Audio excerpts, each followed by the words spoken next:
30 years now since the brutal murder of Candyce Woodward, a stay-at-home mom in East Tulsa. 2 Works For You reporter Megan Allison shows us why investigators and her family are staying hopeful despite roadblocks in their search for a killer. It's been almost 32 years now, and it's just been something that we've had to accept. Candyce Woodward was a PTA parent and an active member of her church. She had 2 children, an 11-year-old son and a 17-year-old daughter. She was a sweet and loving and wonderful woman.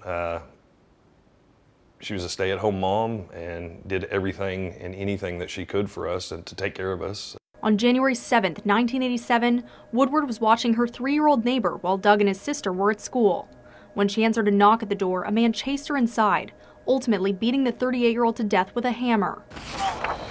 The child she babysat stayed on the couch all day until Woodward's husband came home from work and called police. For this to happen and the little girl to have to witness that, and what had haunted her for years, and probably still to this day. A suspect was never found. Then 10 years later, investigators faced a new challenge. Sometime in the 90s, a refrigeration unit went down over a weekend, and all the DNA evidence that had been collected, which we knew there was a lot,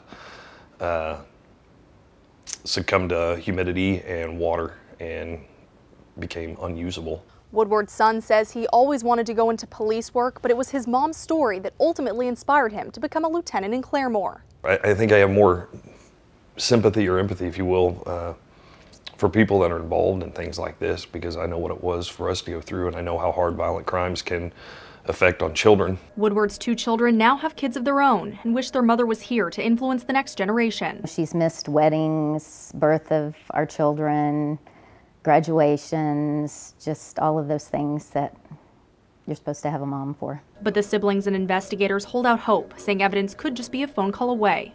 Reporting in Tulsa, Megan Allison, 2 Works For You. If you think you know something that could help crack the case, call the Tulsa Crime Stoppers. Their number is right there on your screen. You can remain anonymous.